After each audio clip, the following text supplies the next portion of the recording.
અત્યાર સુધી વાયદા ચાલતા હતા, વાયદા ઉપર પબ્લિક ચાલતી હતી, હવે પબ્લિક જાગૃત થઈ છે. ઇલેક્શન પૈતું પછી કોઈ આવ્યો જ નથી. ભાજપના ભાનુબેન કે કોઈ પણ હોદ્દેદાર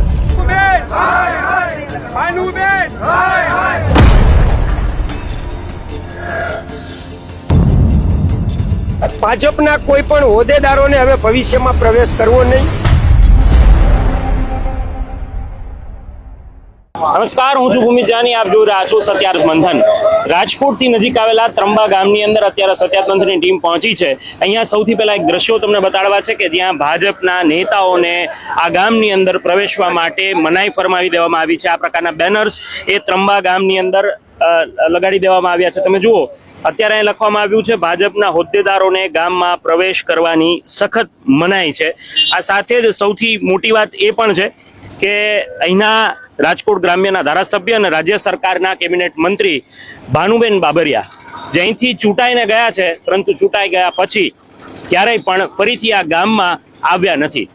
મત લેવા માટે નેતાઓ ગામમાં આવતા હોય છે અને પછી મત લીધા પછી 5 વર્ષ તમે કોણ ને અમે કોણ, ફરીથી જો ટિકિટ મળશે તો એ ગામની અંદર આવે. આ પ્રકારની પરિસ્થિતિ વર્ષો વર્ષથી આપણે જોતા આવ્યા છીએ અને ફરીથી આ જ પરિસ્થિતિ રાજકોટના ગ્રામ્ય વિસ્તારની અંદર જોવા મળી છે ને એટલા માટે જ ત્રંબા ગામની અંદર આ પ્રકારના બેનર્સ એ લગાડી દેવામાં આવ્યા છે.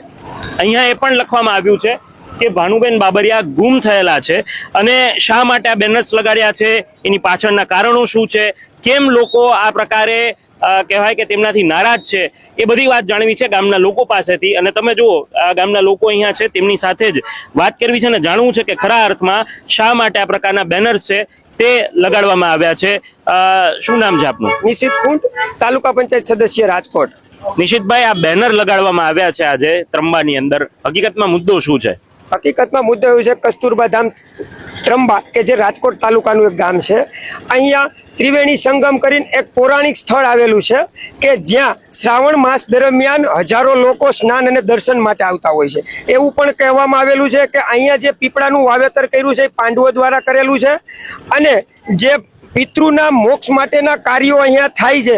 તો આવા પૌરાણિક સ્થળ કે જ્યાં ત્રિવેણી સંગમ આવેલ છે ત્યાં એક પુલ છે જે અત્યંત જર્જરિત હાલતમાં છે, જે અમે 5-7 વર્ષ થયા રજૂઆત કરી છે, તંત્રને પણ રજૂઆત કરી છે અને ધારાસભ્યને પણ રજૂઆત કરી છે, પણ છતાં પણ કોઈ પણ પ્રકારનું યોગ્ય નિરાકરણ આવેલું નથી.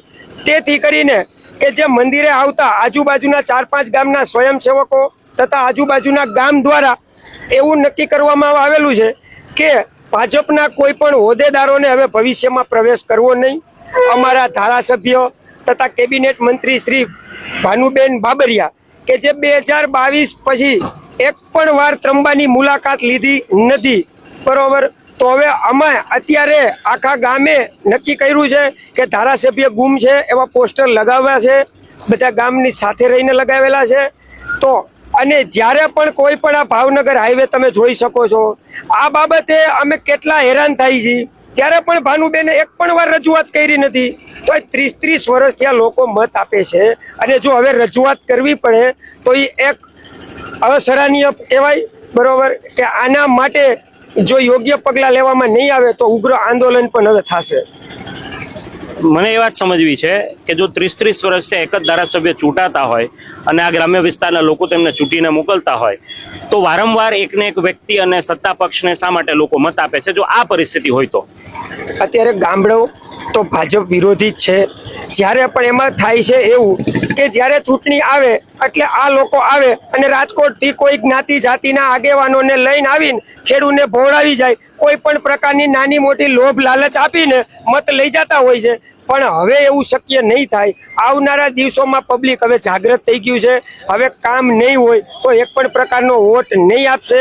એ આપના મીડિયા દ્વારા પણ હવે ખબર પડી ગઈ છે. અન્ય લોકો સાથે પણ વાત કરીએ. શું નામ છે આપનું? કિશન રૈયાણી. કિશનભાઈ, ત્રંબાની વાત કરીએ તો અહીંથી તમે ચૂંટીને મોકલ્યા પછી ધારાસભ્ય અહીંયા છેલ્લે ક્યારે તમે એને જોયા છે? 2022માં જ્યારે ચૂંટણીનો પ્રચાર કરવા આવ્યા હતા ત્યારે પછી દેખાણા નથી. પ્રચાર પછી ક્યારેય આવ્યા નથી? ના, નથી આવ્યો. ક્યારે પ્રચાર દરમિયાન ગામ માટે કોઈ વાયદાઓ કર્યા હતા? વાયદાઓ તો ઘણા કર્યા હતા, કરોડોની ગ્રાન્ટો માટે કરેલું હતું, ખાતમુહૂર્ત કરીને ગયા છે. હજી કોઈ પણ પ્રકારનો વિકાસ કરેલો નથી. 25 વર્ષ પહેલા જ્યારે લોધિકા સંઘમાંથી જર્જરિત પુલનું જે હતું, અત્યારે જે જર્જરિત પુલ છે એનો કાર્યક્રમ બધું લોધિકા સંઘમાંથી અને ખેડૂતો દ્વારા કરાવેલું હતું. એ અત્યારે 25 વર્ષ પહેલાનો જે છે એ હજી કોઈ પણ પ્રકારનું કામ થયું નથી. વારંવાર રજૂઆત કરવા છતાં ત્યાં કોઈ પણ પુલનું કાર્યક્રમ થયો નથી. આગામી દિવસોમાં તમને શું લાગે છે, જો આ જ પ્રકારની પરિસ્થિતિ હોય તો તમને એવું લાગે છે કે હવેની ચૂંટણીની અંદર પરિવર્તન કરવું જોઈએ જનતાએ? પરિવર્તન 100% સાહેબ થશે. એના સિવાય કોઈ રસ્તો નથી. કામ ન થાય તો પરિવર્તન તો જોશે ને. તો સતત કેમ પછી એક ને એક વ્યક્તિ ચૂંટાયા કરે છે? એક બાજુ કામે નથી થતા અને સતત ચૂંટાઈ પણ છે, તો તમને એવું લાગે છે વિકલ્પ નથી એટલા માટે આવું, કે હવે એવું લાગે છે કે વિકલ્પ છે પણ ખરા? વિકલ્પ છે ખરા, પણ અત્યાર સુધી વાયદા ચાલતા હતા, વાયદા ઉપર પબ્લિક ચાલતી હતી. હવે પબ્લિક જાગૃત થઈ છે. વાયદા ઉપર ચાલતું હતું બધું અને હવે પબ્લિક જાગૃત થઈ ગયા એવી વાત કરવામાં આવી રહી છે. અન્ય લોકો સાથે પણ વાત કરીએ. શું નામ છે આપનું? રવિ બાવળિયા. રવિભાઈ, શું પરિસ્થિતિ છે? કેમ આ પોસ્ટર લગાવવા પડે એવી હાલત છે? પોસ્ટરમાં તો એવું છે કે અત્યારે ગામની પરિસ્થિતિ એવી છે, જે જળચરિત પુલ છે, ત્રિવેણી સંગમ છે, જ્યાં હજારો શ્રદ્ધાળુ આવે છે, દર્શનાર્થે આવે છે, ત્યાં અત્યારે કોઈ પણ હાલાકી થઈ શકે છે એમ છે. પ્લસ બીજા નંબરમાં જે રાજકોટ હાઈવે છે, આ ત્રંબાથી રાજકોટ હાઈવે જે હમણાં જ કામ કર્યું છે, પણ તમે ભાનુબેન બાબરિયાને એક નિર્ણય કરવાનો છે કે તમે એકવાર રોડ શો કરો, કે જ્યારે હમણાં જ કામ કર્યું છે તો એની રોડની હાલાકી કેવી છે અત્યારની. પ્લસ કે જ્યારે આજના સમયમાં અત્યારે અકસ્માતના જે છે એ વધી રહ્યા છે, એકવાર તમે રોડ શો કરો, જે નાના માણસોને હાલાકી પડે છે એમાંથી, તો તમને નિર્ણય આવશે કે ક્યારે તમને ચૂંટાવ્યા ત્યારે તમે આવતા હતા. જ્યારથી 2022થી અત્યારે તો અમને ભાનુબેનનો ચહેરો પણ યાદ નથી કે એ કેવા છે. બરાબર, કે અમારે ઇનામ રાખ્યું છે ગામ સમસ્ત કે ભાનુબેન બાબરિયાને ગોતી લાવો તો 21,000નું ઇનામ છે, પણ અમને જ યાદ નથી કે ભાનુબેનનો ચહેરો કેવો છે. કદાચ સામે આવી જાય તો ખ્યાલ નથી, કારણ કે એ અહીંયા આવ્યા જ નથી. એટલા માટે છેલ્લે ક્યારે આવ્યા હતા? છેલ્લે બસ 2000 ચૂંટણી ઇલેક્શન પૈતું પછી કોઈ આવ્યો જ નથી, ભાજપના ભાનુબેન કે કોઈ પણ હોદ્દેદાર. તમને એવું લાગે છે કે નેતાઓ માત્ર મત લેવા માટે આવે છે, જનતાને ભૂલવી જાય છે અને જનતા મત આપી દીધા પછી ક્યારેય પૂછવા નથી આવતા? હા, બસ એવું જ છે. અત્યારે જ્યારે ઇલેક્શન હોય ત્યારે આવે છે, નાસ્તો કરાવી જાય, પ્રજાને ભોળવી જાય છે. બસ હવે પ્રજા જાગૃત થઈ છે, અમને બધાને ખબર પડી ગઈ છે કે આગળ શું કરવું, શું પગલાં લેવા. આગળ શું થશે તમે કીધું એવી રીતે? હવે પરિવર્તન આવશે કઈ? બસ પરિવર્તન, હવે પ્રજા જાગૃત થઈ તો પરિવર્તન તો આવવાનું શક્ય જ છે. શું નામ છે આપનું? મયુર મનસુખભાઈ જાણી. આપ શું કરો છો મયુરભાઈ? અહીંયા ખેતી કરી ગામડે. હમણાં તો ખાતરમાં ભાવ વધારો કર્યો છે સરકારે, શું કહેશો? એમાં ભાવ વધારો આવે પણ ખેતીમાં કઈ વર્તું નથી. સરકાર ભાવ દીધા રાખે, ભાજપની સરકાર એવી રહી. અહીંયા ત્રંબાના વતની છો તમે, આજે આ બેનર ને બધું લાગ્યું છે, લોકો કહે છે ભાજપના નેતાઓને ધારાસભ્યને અહીંયા પ્રવેશબંધી કરી દીધી છે.